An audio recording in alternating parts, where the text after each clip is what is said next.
পা দিয়ে লিখে পরীক্ষা দিচ্ছে লামিম। তার লেখা প্রতিটি অক্ষরে যেন মুক্ত ঝরছে।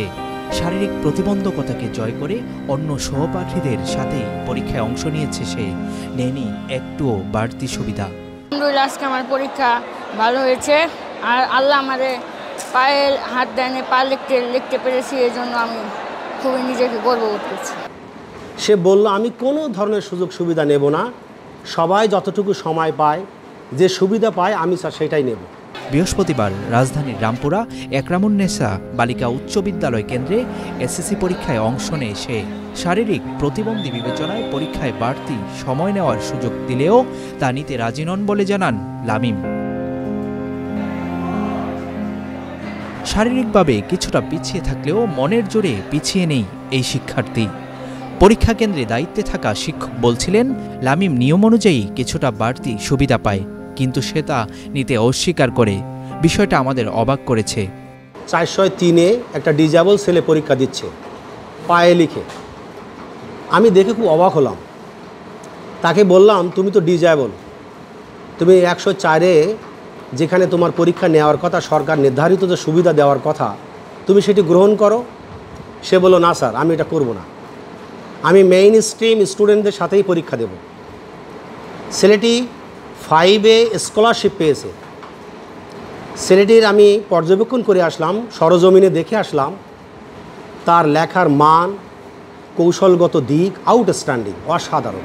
একরামুন্নেসা বালিকা উচ্চ বিদ্যালয়ের এই শিক্ষক বলছিলেন, যে শিক্ষার্থীরা অনেক সুবিধা পেয়েও ঠিকভাবে পড়াশোনা করে না, তারা লামিম থেকে অনুপ্রাণিত হতে পারে। অধিকাংশ ছেলেমেয়েরা পড়াশোনা করে না এবং নানান ধরনের অপ্রাসঙ্গিক সুযোগ সুবিধা তারা নিতে চায়, কিন্তু এই ছেলেটির বেলায় একেবারেই ভিন্ন।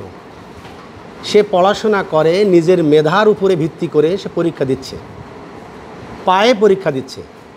তাই আমি মনে করি অন্য যারা ছেলেমেয়েরা পরীক্ষা দিচ্ছে বা দিবে ভবিষ্যতে, তার থেকে শেখা উচিত যে সততা এবং একনিষ্ঠতা বজায় রেখে কাজ করলে মানুষের জীবনে কোনো প্রতিবন্ধকতা বলে কিছু নেই। 2 হাত ছাড়াই জন্ম লামিমের, তবে পা না থাকলেও জীবনযুদ্ধে দমে যায়নি এই কিশোর। অন্য সবার মতোই সমানতালে পাল্লা দিয়ে পড়াশোনা শুরু করে সে। পায়ে লিখে ক্লাস 5-এ বৃত্তিও পায় অদম্য লামিম।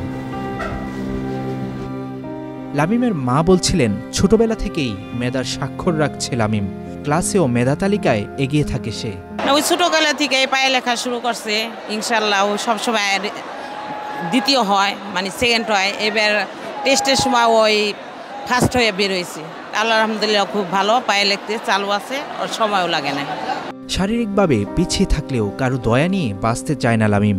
তাই নিজের জীবন সংগ্রামে অন্য সবার মতোই তাল মিলিয়ে চলতে চায় হার না মানা এই শিক্ষার্থী। আবু বকর রায়হান, ডেইলি সান।